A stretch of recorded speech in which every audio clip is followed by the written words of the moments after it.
Planners and bullet journals, art projects organized, planner chic.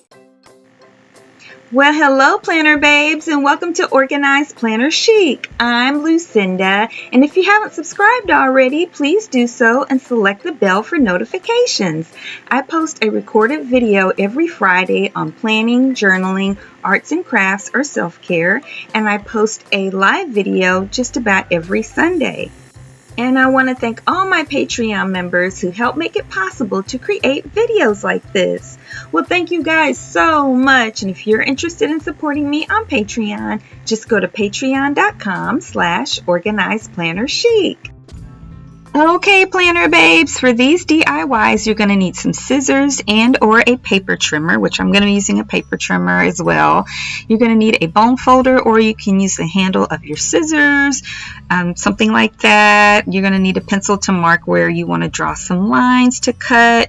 You're going to need something that's sharp to punch the hole, and then if you need to make the hole bigger, something bigger. So I have my smaller awl and my bigger awl that I'm using, an eraser or a glue eraser. I find that most erasers work fine for the glue. If you need to erase some glue, I'm probably going to be using my glue eraser. I'm going to use Mod Podge. You don't have to. You can use a glue stick, and you'll see why. And then some ribbon, which everything you've seen, the scissors are from Dollar Tree, the bone folder and all that aren't. The pencil is, the ribbon is, and the Mod Podge is. And then these wood pieces are from Dollar Tree, and they have the little clothespins on the back. And then you're going to need your planner or a journal. This is a journal that can be used as a planner. I'm kind of using it as both here and there, but mostly to journal. But I originally got it to do some planning in. It can have a square spine like that, or it can be more rounded.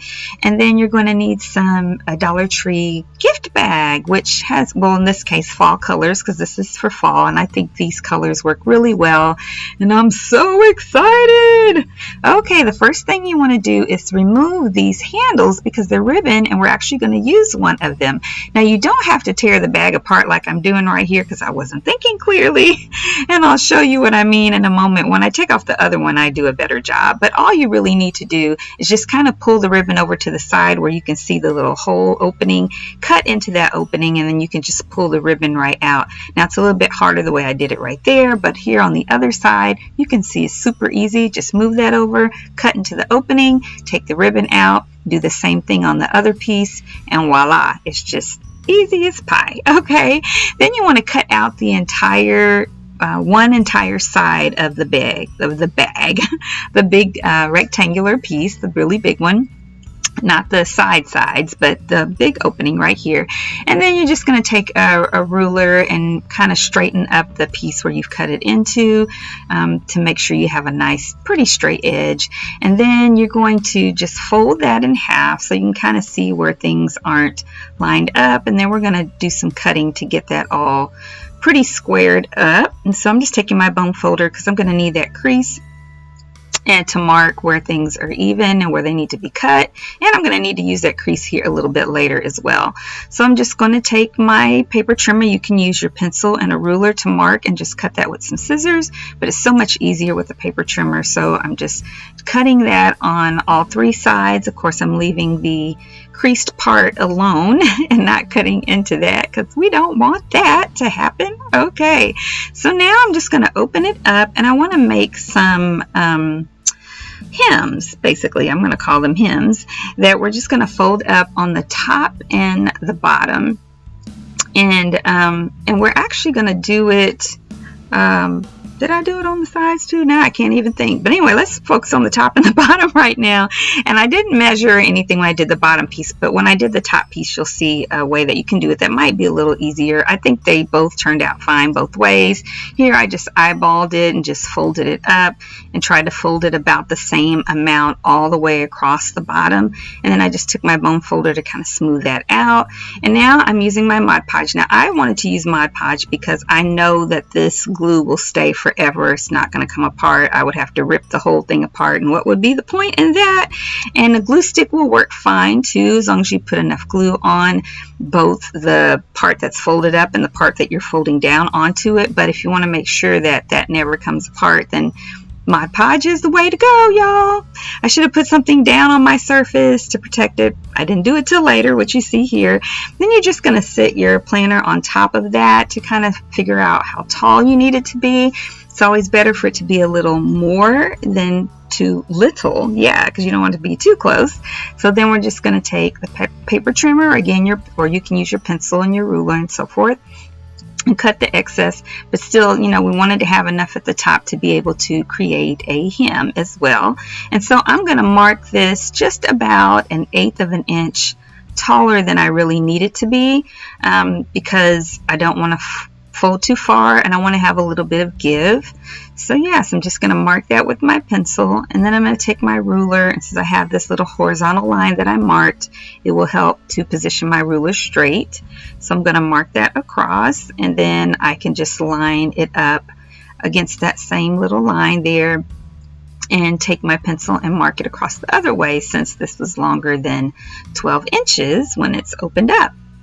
And then, so yeah, there's an ambulance.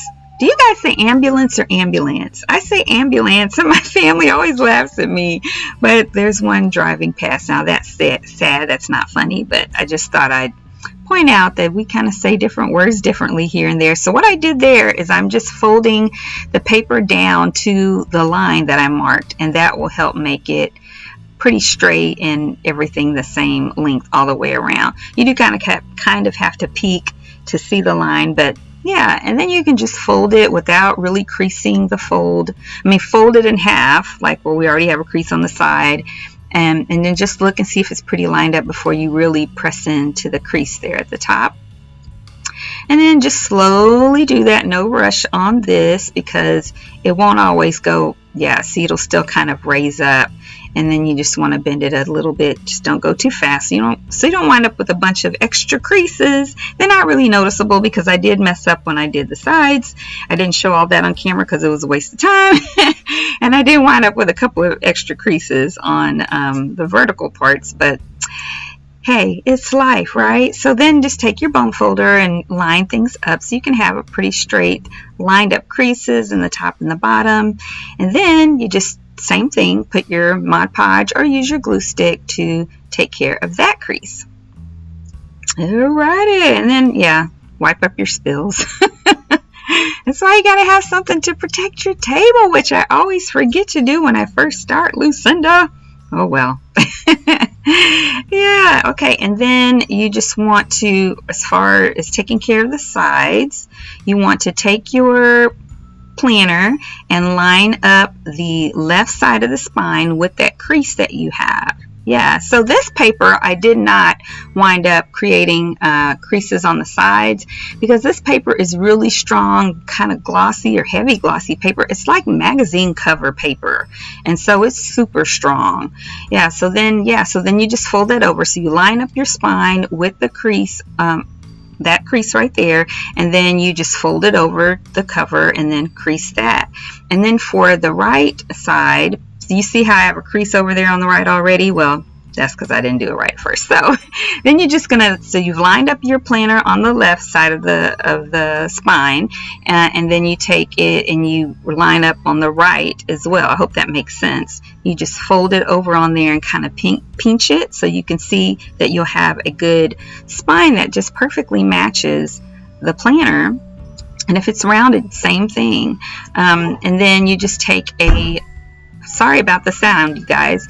And then you just take your bone folder or whatever you're using to press down on your creases to make sure that that crease is really defined and that you can see the complete spine on there. Yeah, and it's going to look so good and professional. It's going to look like we bought it at the store when we're all done. Yeah, look at that, y'all. So easy peasy too. So then you're going to just lay everything down. After you've got the spine all creased in there, you're going to fold back in that left pocket, and then you're going to take your paper on the right side and fold it over onto the right one. Now you'll probably have excess paper, and then you'll just cut that excess to make sure that both your pockets are about the same size. Mine aren't perfectly the same size because, again, I messed up initially on the right side, but they're close and it's not even noticeable. Yeah, and my extra creases right in here, you'd have to really be looking at them in the right light to notice them. So if you mess up, it's all good. Yeah. So now there on the very side of the bags, there's a crease where it folds. You're going to cut along that fold. And we're going to use this piece to reinforce the spine because I want to tie something onto the spine, and I want to make sure I have nice strong paper there, stronger than what it already is. And so then we're just going to mark the height for the top and the bottom of the spine reinforcement, and you just want to try to make sure that you're holding the paper as straight as you can so that you won't have a crooked piece. And then you're just going to take where you marked it and then either draw a line and cut it with your scissors or put it in your paper trimmer. And then you're also going to cut the sides too, because it's probably not perfectly trimmed, and that way it will be nice and neat and clean looking whenever you put it inside of your planner with the glue. So again, you can use glue stick for this. Just make sure you put glue on this piece that you're adding and on the area where you're putting it to make sure you have a good strong hold. And then this paper is going to wrinkle up this time, and then that's okay because then we're just going to position it on there. You want to make sure you position it so that if it happens to be a little short, that you don't have any of the white showing at the bottom or the top. And then just use your bone folder or scissors, the scissors handle or whatever you're using to smooth it out, and you're going to wipe up any excess glue. And then you're just going to reinforce that spine again, because now that we've added that piece of paper, it's going to need to be defined a little bit more again so that we can really see it. And then I opted to just tape my pockets this time, just like if you're covering a textbook. And the reason is I've done other projects where I've used other materials to cover books or planners, traveler's notebooks, etc. And to do that, you have to have more paper for the height and the top and the bottom if you don't want to tape it, so that you can glue it and then have room for everything to fit. And I'll link I'll put in the iCard some videos where I've done that for you guys. And so now I'm just checking to make sure that it fits well into the cover before I continue, which it does. And now I want to create something or tie something into the top. So I'm just marking along the left and the right sides of the spine a dot where I'm going to punch a hole so that I can pull this ribbon that was one of the handles on the bag. I'm going to pull that through. This time I don't need a bigger hole because, you know, it's already got that little black part on each end that will help push it through. It kind of had to take me a minute to figure out where I needed to position it to pull it through there, but I did. And so you're just going to punch it actually from the inside. No, you're going to punch it from the outside through to the inside and then back around to the outside. And then just make sure that the lengths are the same. You'll kind of pull it through until you get it about the right equal length. And then you're going to just tie a knot and a bow. I think I tied just a bow. I don't think I tied a knot at all. Let's see what I did as I watched this footage. Yeah, I just tied a bow. And then once I got it positioned where I really wanted it, I just tightened the bow really, really well so that it wouldn't move. So here I am pulling it and pull it really tight again to make sure it doesn't move. Yeah, and then we're going to measure the length of our spine to find the halfway point. And then you're going to take your pencil and just mark that in the center of the spine. And this is where we're going to tie ribbon to close it up. So this is where I'm going to use something. So you could use like a needle just to punch through because it's pretty thick now. It's got that reinforcement in the spine. So you want to punch to get a hole in there. And then that hole is not going to be big enough. So then you want something bigger. So I'm using my bigger, what do you call it, y'all? Awl in a second. But first, I want to make sure I have enough ribbon, and I'll test it here in a little bit so that I can tie a bow on the side. So I made that hole bigger, and then what I'm doing now, I don't know why I had the tape there. Oh, because I wanted to wrap the corners with some tape so that I could get it to go through the hole a lot easier. And then I cut that tape off later because I don't want it in the end. And so that just helps me pull it through. And then I'm going to do the same thing on the other end. And then I'm going to just tuck that in that same hole. Oops, sorry about that. Y'all, gotta turn those devices off. My bad. And so then I'm just funneling it through there. And you might hear another noise. I'm about to turn my phone off. I apologize. So pull it through there and then just make sure that the links are about the same. And what I'm going to do here is cut it in, cut the loop in the center. And then I'm going to be able to tie that in a knot. But before I do that, I want to put my journal back inside and make sure that I have enough length on the outside to tie a bow. And I do. Yeah, so now I'm undoing that, take the book back out, and then I'm going to cut this in the center so that I can knot it more easily. So cut that, then I'm going to tie a knot in, I think I double, maybe triple knotted it. I for sure double knotted it to make sure it was nice and fat so that it, oh look, I did it 3 times to make sure it would not go back through. And then I'm going to burn the ends so that they won't unravel, and then to just really secure it and make sure it stays in that space, I'm going to tape both ends on there, and then they'll be nice and flat and it should stay there forever. I mean, this is not necessary to tape it, but I just thought I would. So I just kind of taped one piece vertically, and then I put another piece over that piece horizontally to just hold it really still. And then that part is done, and I can just put that inside and tie it, and we could be completely finished at this point if we wanted to, but I'm not finished, y'all.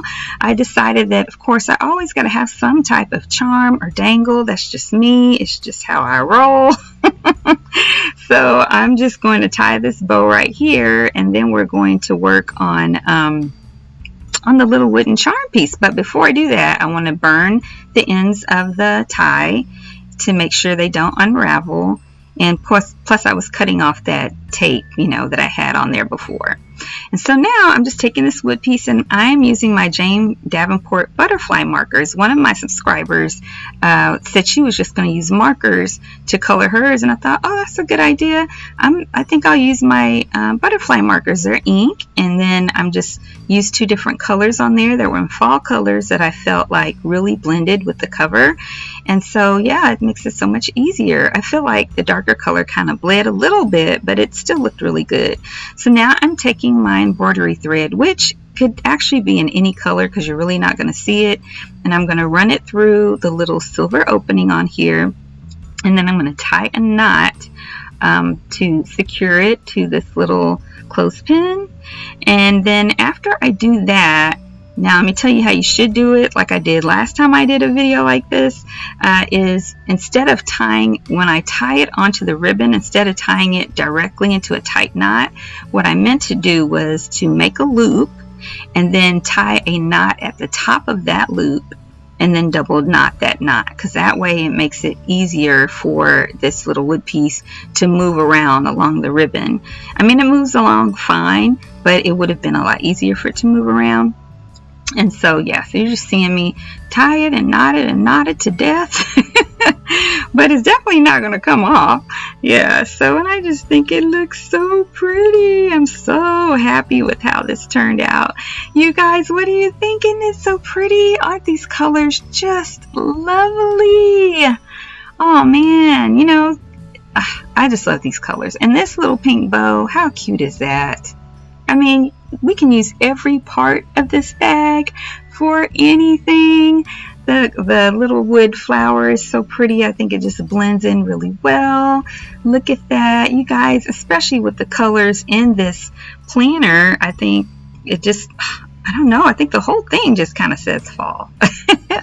Even though when you look at the outside of it, it doesn't really say fall, but I think all together it works really well. Well, before we close today, I want to let you guys know that I am on Instagram at Organized Planner Chic, where I post all of my creative ventures and adventures. I also have 2 Facebook groups. The one for anyone around the world is called Organized Planner Chic Crew, and the local one is called Phoenix Planner Friends for Christ. Well, I hope you guys enjoyed today's video. If you did, please give it a thumbs up and subscribe and comment and share. It really means a lot and makes such a difference for my channel. It tells that YouTube algorithm to recommend my videos, and then we can, grow our YouTube family. I hope you guys are taking good care of yourself. Please remember to take care of your physical, spiritual, and mental health. They are all super important, and when one area suffers, they all suffer. You guys are such a blessing. I am so grateful for you. I pray for you every day, and please pray for me. And until next time, everyone, happy planning.